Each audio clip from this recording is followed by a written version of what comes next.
Welcome to the Gyms Podcast. I'm your host, Joel Kleber, and this podcast is designed to share stories of our franchisees, franchisors, Jim himself, and other members of the Gyms family that we think you might find interesting. If you are researching our brand, we've got a previous back catalogue. There's so many great episodes that you can find online. And if you do like what you hear, please make sure you leave us a thumbs up on YouTube if you're watching, or online as well. We really do appreciate the support. Without further ado, here's today's episode. So Matt, thank you very much for joining us today on the Gyms Podcast, and you're one of our core voucher winners, which I'm going to point to there on the screen, which basically gives you 2 free nights to any Accor hotel around the world, plus discounts on dining and drinks as well. And it's worth around, I think, $600 or $700. So we'll give you that after we jump off this. So thank you very much for being a star franchisee and joining us today. And I remember from 2019, when we I think you were literally one of our first videos for when we did the video team. I think you were. I remember that at the interview at training. So I think you're literally one of our very first videos from training. So it's great to be able to catch up with you after 4 years and just talk about your journey since then. So how's it been so far? Yeah, it's been great. So I obviously started up back in June of 2019, built it up for about a year, and then managed to sell a split from there, and then rebuilt again. And then about a year ago, I started employing as the way of expanding my business. So how many employees do you have currently? I've currently got 2 direct employees and 1 subcontractor.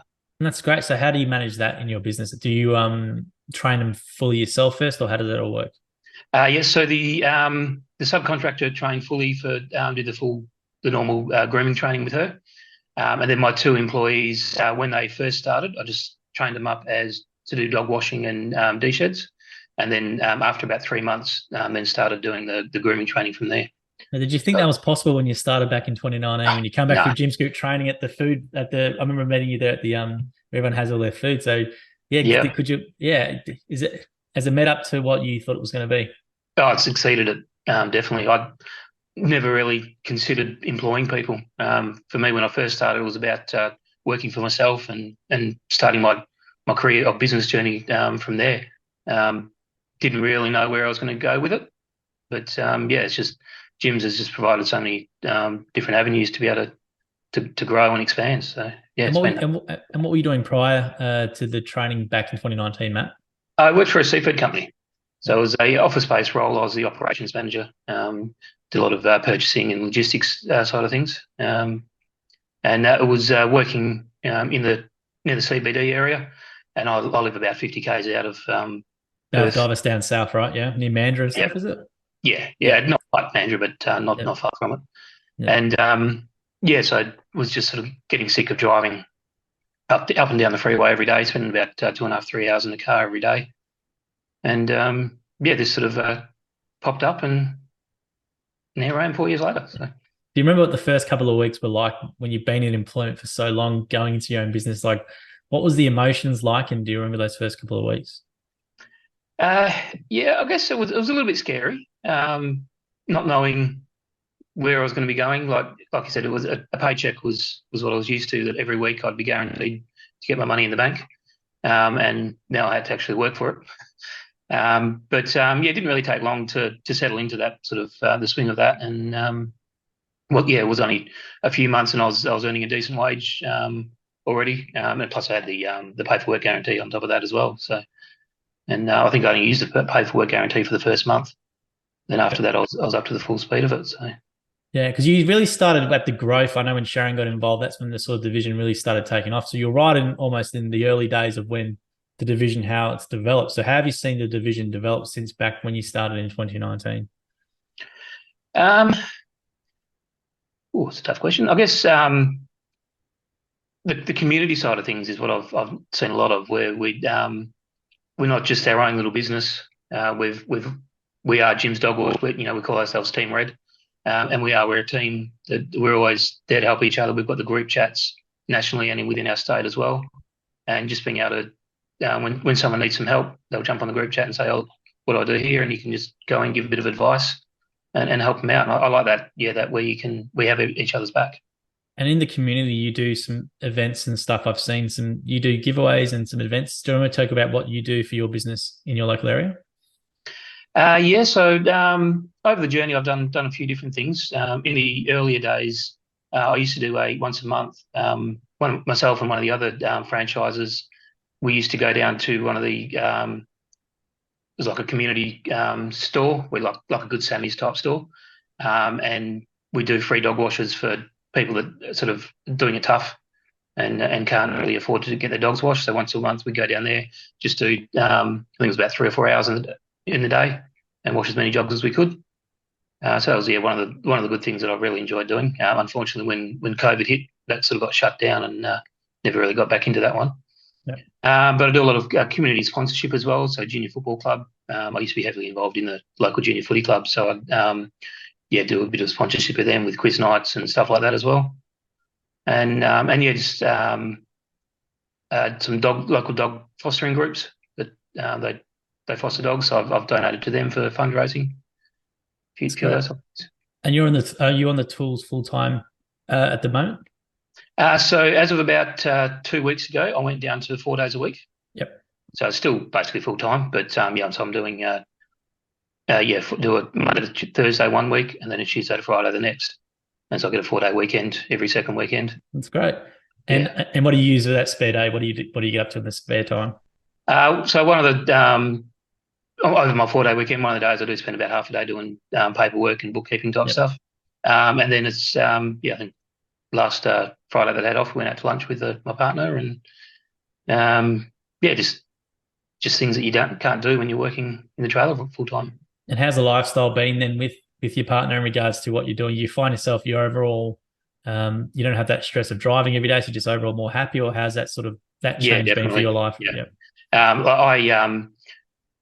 I pick the kids up from school every day, and so I'll go and pick them up, drop them back home, then I'll go out and do another couple of dogs. I used to actually drop them to school in the morning as well, but now my partner starts work a bit later, so she does that. Yep. But we can go and do things in the afternoon, because I'm not getting home at late at night or anything like that, and not getting up at the crack of dawn, even before dawn to go to work. So I usually don't start work till 9 o'clock most days, and I'm home by 4:30, 5 o'clock. So yeah, I don't work hard. So, and you get to work with a customer that is very keen to see you every day. Exactly, yeah, and I get to work with dogs. So who doesn't want to play with puppy dogs all day? Yeah, well, let's talk about that in regards to the services you do. So maybe just want to run through the gamut of services you provide for your customers. Yeah, so the main things are obviously washing, full grooming, and D-sheds. They're the three main services. I also do a little bit of not the most glamorous job, but pooper scoop. So I'll go to the backyard and pick up dog poo. I have done a little bit of dog walking as well. And they're probably the main things. Oh, and sorry, I do sell a few products on the side. So out of the trailer, treats and some supplement type things. That's great. Now, a question I've asked a lot of the dog wash franchisee doing the interviews is about, I'm sure you come across the comment or clients who say, my dog's really aggressive, or my dog, it's very hard to maybe groom. So how do you deal with like maybe a difficult client? I mean, not client, but a difficult dog,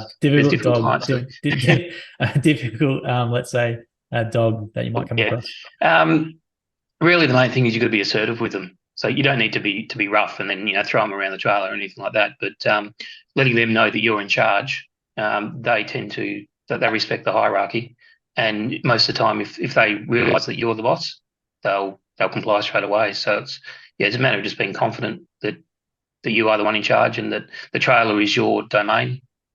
So how do you demonstrate that then, Matt? Can you illustrate an example maybe of how you would actually how you would do that in regards to doing that? There's not really any specific actions. It's more about just being confident with the dog, and if they start to move around, you just sort of pull them back into place. Sometimes you might need to hold them and sort of just stare them at a little bit to make sure that they know that you're the one that's in charge. Yeah. And then just being assertive and in control of them, not let them run the table. Now, in regards to benefits, so there's obviously mobile grooming salons, which Jim's Dog Wash is, and there's obviously ones that are static. So maybe just run for your customers who might not realise the benefits of using a mobile salon. One of the best, well, I guess for the owner, the ease of it, so they don't have to go out, drop their dog off, come back home, then an hour or two later, go back out, get their dog again. It's all in their driveway or on the road outside their house. So, a lot more convenient for them. And also for the dog, it's more comfortable for them not being in an environment where could be another 4 or 5 dogs in the salon that are all barking and making noise and stressing them out. So it's just one-on-one, myself and the dog. So it's a lot more relaxing for them, and it's also close to their home, so that they're not feeling stressed about having to leave home and go in a car ride. That's something, a lot of dogs don't like being in the car, and so less stressful for them overall, and which makes it a lot easier to control the dog in the trailer. And I also think your trailers provide a cleaner environment as well. If it's sometimes salons, I don't know what the state of them sometimes might be like in the back, but I presume I know the trailers that you guys have are really, really good, and customers should probably be aware of just how great those trailers are. So maybe you want to run through real quickly about the trailers themselves and what's in those trailers. Yeah, so we've got the hydro bath is at the rear of the trailer, so we do all your washing and the dirty work. It's right at the back, so you don't have to worry about that too much. And then down towards the front of the trailer is the grooming table, so you do your drying and your grooming on that. And it's quite easy to be able to hose that down or sweep it out between jobs and keep it quite clean and sanitary. And what about for yourself? Do you have air conditioning there? Because I know Perth can get hot sometimes, or yeah, it does get quite hot in Perth in the summertime, and got the aircon in the trailers to keep us cool. And wintertime you can switch it over to heat mode as well. And the cold winters that we've had this year, it's been a good thing. Now, is there any particular type of breed of dogs you enjoy doing more than others, or they're all your favourites? I think I like them all. I don't really have any particular favourites. I've got a couple of individual dogs that are my favourites, but as far as a breed goes, they're all from everything from a Mastiff to a little Maltese Shih Tzu to a German Shepherd. They're all got their own little personalities, and they're just great to be around. Now, what are some mistakes that customers make when it comes to getting their dog with a dog groom? Because I've spoken to a few dog wash franchisees, and brushing, not brushing, they expected to come and fix the whole thing and stuff like that, and it can hurt the dog. So maybe you want to run through some common customer mistakes you see. Brushing is a big thing. Getting the knots in once the mats are in, it's pretty hard to get them out. So you want to be able to try and keep on top of them. Walking your dog regularly as well for controlling the length of their nails. When they're walking on hard concrete or bitumen roads, it's going to grind their nails down, and so it's a lot easier to maintain them. A lot of dogs don't like their nails being trimmed or their feet being touched even. So walking is a really big thing for it. But another thing as well, when I've got the dog in the trailer, a lot of customers will like to stand behind the trailer and talk to their dog and talk to me. Trouble is, when they call their dog's name, the dog wants to go to the owner. So if it is a nervous dog, then they might think, I need to get to my owner, and they're trying to get out. So the best thing is just to leave me to it in the trailer, and I can control the dog fine. I've got plenty of practice doing it, and the dog will be safe with me. And with your business now, you have multiple employees. Where do you find your employees from, and how do you go through that? Because it's a big problem for a lot of franchisees is finding employees and how do they go to maintain quality control and stuff like that. So maybe you want to run through a bit about from your experience and how you've done that. Yeah, so both my direct employees, I've started. Neither of them had any grooming experience, so I've started them from scratch. And I guess the benefit there is that I can train them my way, so they learn the way that I like to do things, and they'll develop those kind of habits as well. I've just advertised on online job agency websites, and then I think the best way to do it is to share it to that ad to local community groups. So share it to dog lovers pages and dog park pages and all that kind of stuff. So you'll be finding people that do actually like dogs to get the job. Yeah, no, so it's a good point about Facebook regarding the groups and stuff. You can be a lot of other stuff on it, but that's a really good thing. I think it's the community groups, and I think that's a really good bit of advice there in regards to franchisees who do need to find employees with that. And everyone loves dogs. I'm sure there's a massive group of people for you to pull from. Yeah, definitely. Now, in regards to your business yourself, what are your plans moving forward? Are you looking to get more employees, or you're happy with where you're at the moment? What's your ultimate goal?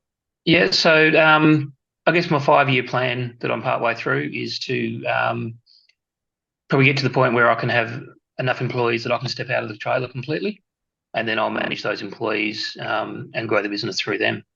That way I can spend more time with them, training them up further, and building up the business further from there. That's really good if you can get yourself there, because that's a really great way to do it. That's what Jim, I know, ultimately wants people to do, is to decide and have that mentality. What you're doing is to do that within 5 years. That's very, very impressive to be able to build up from what you've done to do that. So how many customers do you currently serve? Well, I was just going to say, even a year ago, I couldn't have even seen myself being able to in that sort of short time period. But I think at 4 years now, I reckon in another 12 months, I could probably be at that point. What's the change been? Has it just been the level of work, or has it just been your own mindset, or how have you got to that level? It's mindset. I had thought about it for a couple of years that I wanted to put someone on and start employing, but I just didn't feel the confidence there to be able to take that step. And I think the main driver for me was when I first got COVID last year. I obviously back then we couldn't work at all. We had to have that mandatory 7-day isolation, and I was fine after the first couple of days. And so I sat at home for 5 days, just twiddling my thumb, watching Star Wars movies and not much else. And I just thought then I can't just rely on me to be the sole income for my business. And so that was around June, July last year. And just made that decision. Then I'm going to push through and get past my nerves and make the decision. And it's worked out so far. So. And managing employees, is it something where obviously you're in contact with them regularly, but is there anything else you do, or how do you keep good employees? What do you do in your business? Looking after them, so you're not just paying them the award wage. So both my employees work 4 days a week, and one of them does the opposite roster to me. So she has a 4-day weekend every second weekend, and then the other one works that 4-day weekend every week. I pay them a higher wage than the award. I give them an extra week annual leave as well. So over Christmas, we'll shut down between Christmas and New Year's, and that'll be that won't come out of their annual leave. That'll be that extra week paid leave for them. That's great. Yeah. And little things as well, like birthday, when they have their birthday, I give them a card with a bit of a voucher, same at Christmas time, just so they feel like they're part of my team. That's great. And for anyone maybe, let's say, looking at doing what you're doing, what's your advice to them? Like, what sort of things should they be asking or researching, or what would your advice to them be? I guess have a look at what kind of demographic you live in. I'm lucky that I have probably one of the biggest dog ownership areas in the state is around me. Oh, really? But every second house has a dog. So I've got a great client base to build from there. But also check what other groomers are in your area. When I first started, I did that. I looked up and there's I think I found about 6 or 8 dog groomers. Once I started, I realised there's a heap more than that, but there's still a shortage. Still got people ring me up saying, I've been trying to find a dog groomer for weeks and no one can get me in. So there's plenty of work out there to get into it. And how's the support been for you over your 4-year journey as well? Yeah, great. When I first started, our state franchisors, Ross and Jen, were really good getting us up and running and helping build the business. And then when they sold up and it sort of moved to the national side, the support staff in national have been great as well. Always, like Jade's always ready to take a phone call from me. She can't call me back straight away. She'll send me a text and call me back pretty quickly. And just the support within the other groomers within the state and nationally. Everyone's there to make sure everyone else succeeds. No, that's great to hear. Matt, look, on behalf of Jim's Group, we want to present you with the silver membership. So I'll get that to you if I can point the right way. After I do the call, it takes 5 business days to get to you, and you create an account, and it's worth $600, $700. And you and the partner can go for a couple of nights wherever you want. It's not just in Australia, it's overseas or wherever you guys want. But yeah, no, mate, it's great to catch up with you and hear you're doing really, really well. And it'd be awesome to catch up with you again once you get off the tools, because I think more of a business chat in regards to how other franchisees can do what you've done, because I think that's a really good progression from, sole trader to employees and then to literally working on the business and not in it. Yeah. I think that's a really, really good. And I think a lot of franchisees do want to do that. They just don't know how to do that. So it'd be great to catch up with you again when you do that stage, just to sort of more of a business session or something for our franchisees. I think it'd be really, really important. Yeah, that'd be great. All right. Thanks, Matt. Appreciate your time. Thanks, John. Cheers. See you, mate. All right, bye. Thank you for listening to the episode of the Gyms podcast. If you want to learn more about the Gyms Group, head to gyms.net or call us on 131 546 Australia or 0800 454 654 New Zealand. And if you did like the episode as well, please make sure you leave a review or a comment or a thumbs up or a comment on the video as well. We appreciate your support. And until next episode, we hope you have a great week.